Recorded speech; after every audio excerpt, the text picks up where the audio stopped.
Everyone, welcome back. Rakgoska here, bringing you the round of 64 in the first Rakgoska Open. I am pleased to bring you HorizoN spawning as the yellow Zerg player, currently seated 4th position, versus his opponent ArtVandelay, the blue Protoss, spawning in the southern position here on the Shattered Temple. We've got close position ZVP, not necessarily a position you want to be as the Zerg, but he is the favorite opponent, so this could definitely balance it out for these two players. We will get this game underway momentarily. Thanks to all your great comments so far. We got over 100 subscribers now, so stay tuned. Might be doing some kind of special like, ooh, 100 subscriber, thanks everybody video, so stay tuned to that. I know those videos are pretty popular, and I just want to give you guys something funny and entertaining to watch, and just as my way of saying thank you. Other than that, big shout out to Kino DVT. He's going to be helping me cast the round of 32 tomorrow. Hopefully I can finish the round of 64 today. I still have quite a few games to cast, but working my way through it. So if there's any lag, I apologize. I'm trying to record the videos and get them all ready to upload to YouTube as I am casting, so it does drop my frames per second just a little bit. Meanwhile, we've got some scout on probe interaction, or drone on probe interaction here. What's going to be the outcome? Looks like that drone is going to manage to get away just fine, as he does loop around. Could even use some of the... Nope, and it looks like the probe decides that he doesn't want to chase drones around anymore. And this drone's like, hey, I'm going to block your cybernetics core, just so you can't wall off. Look at me. This is me. Just chilling.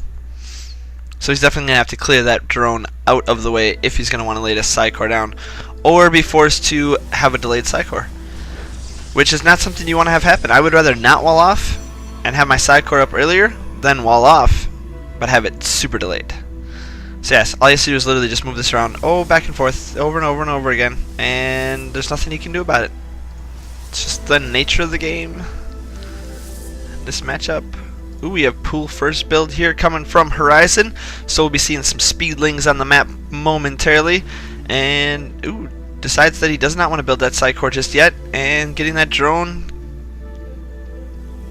Ooh, this is definitely going to put ArtVandelay behind quite a bit.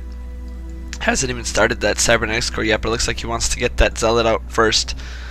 And there he goes, now throwing down the cybernetics core, and it won't be able to get blocked this time, as he does manage to get that up.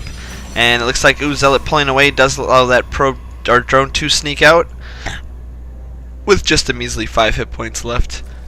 Meanwhile, speedlings are slowlings with speed incoming are on the map, and let's get these speedlings across the map. Gonna get some good scouting information here. We've got the 4 little not speedlings. Why do I keep calling them speedlings? They don't have speed yet. They're just slow little lings. Hatchery is now on the way for our Zerg player, and it looks like these Zerglings are looking for proxy pylons, and they will not find any, as there are no proxy pylons, which is just silly. Pylons should have to be placed within a certain radius of your base. You shouldn't be able to just be like, hey, I'm gonna put a pylon right here. I'm gonna warp stuff in your main, cause I'm a sneaky Protoss player. So that's what I think. I think Protoss players are sneaky. Like, I used to think they're like, oh, you know, Protoss players are so cool, but now they're just like, they're sneaky. Sneaky Protoss. With their secret warpins. And we have a 4-gate coming from ArtVandelay. Look at that. 4-gate. This was played on the previous version of StarCraft, so it does still only take 140 seconds instead of the new 160 seconds, but we have a 4-gate nonetheless. Let's see how ArtVandelay manages to pull this off. I don't believe it is able to be scouted unless the Zerglings get into the main. Oh, what a blunder. Lets the Zerglings into the main. Knows that a 4 warp gate is on the way. Is going to have plenty of time to throw down some spine crawlers, throw down some defenses, and decides to use probes and takes out that what's-its. Those Zerglings. Yes, the Zerglings. And here come the spine crawler wall, as 4 spine crawlers are on their way up, and Queen's being transferred down. Do we have any tech transitions yet coming from the Zerg player? Nope, still just on Zerglings. And we do have that cybernetics core is now finished with its production of the warp gate research. And here comes the 4 warp gates, and deciding to get a robotics facility, which is interesting. Very interesting. Typically in a 4 warp gate, you don't want to build the robotics facility until your rush fails, because you run out of money a lot faster. That's one of the things about this rush, is it is cost inefficient. You basically can't sustain the 4 warp gates for very long on just one base. You have to go to 2 bases, and then I believe it's like 3 or 6 warp gates, and then plus some other tech.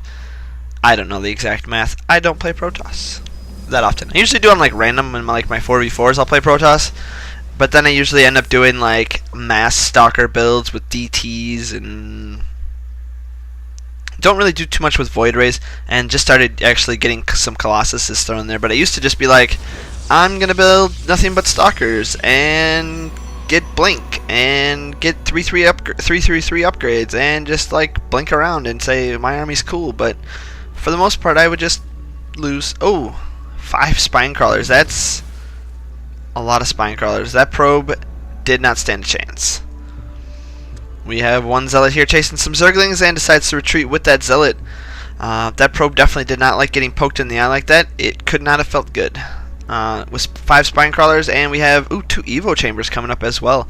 Looks like he does want to prevent any damage happening from these spine crawlers. He wants to be able to get as much surface or little surface area as possible for the Protoss player to do damage against those spine crawlers. Getting more creep tumors laid out, as we do have a creep tumor queen here heading out. Just kind of keeps up with the farthest set of creep tumors, lays another one down just to spread that creep even faster, and deciding to push up his spine crawler wall just a wee bit further. And I mean, this is one thing you can do as a Zerg player, is just keep pushing the creep, keep pushing the spine crawlers. Eventually you'll be right at the Protoss's front door.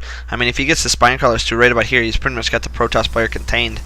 I mean, you can always go this way to get out, but I mean, that's a pretty hard contain in one direction. Then he can focus on sending his army the other way. Meanwhile, here we have some Zerglings here being sneaky, doing what Zerglings do. Running around and retreating. Just wanted to get some scouting information. That's all. That's all you have to do, is just walk in, wave, say, hey, scouting, don't mind me. And the Protoss player is sure not to do any attacking to you at all when you just like wave and kindly just say you're scouting, and that's it.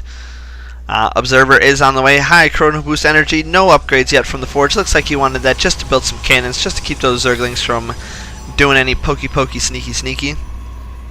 Expansion is now built and ready to go for our Protoss player. No drones yet, or probes yet on their way. Meanwhile, we do have the Zerg bases both fully saturated and kicking. Is on layer tech, but what do we have for layer units yet? No, just getting the +1/+1 and an in-base hatchery currently right now. So definitely keeping it low-key, keeping his money focused mainly on his defenses. Hasn't really decided, and looks like, ooh, we do have an expansion here coming to the 12 o'clock position here for our Zerg player, which is definitely going to allow him to be on 3 base. He's going to get a lot more economy out of that. Also being able to macro just quite a bit better, because he'll have that extra base of larva spawning as well. Protoss player is getting those gas geysers going as well, and still has these gas geysers here, so he's doing pretty good. Chrono Boost is starting to get used just a little bit. Forge is researching. Robotics Bay is not quite being used yet. Do we have any oh, look! 2 observers just being rallied to the same location. He's definitely going to want to make sure that his Colossi are not rallied to that same location as well, because they will just walk right into these spine crawlers and die. And nobody wants to have their spine crawlers die. That is just inefficient planning. And here comes the first Colossi without range. Definitely needs to get that range upgrade going as well. Doesn't quite have the gas to afford it yet, as he's working on getting his gas geysers going right away. We do have the 3rd expansion just about finished here. In-base hatchery is nice and up, running, making larva, and a roach warren is now out for our Zergy player. Meanwhile, he does just sitting on massive amounts of Zerglings. Infestation pit reaching the pathogen glands. +1/+1 is just about finished. We have 4 infestors on the way as well. I believe these infestors are going to finish before the pathogen gland research, which is definitely going to hurt their energy gain just a little bit. They'll be a little bit behind, and now getting burrowed movement as well.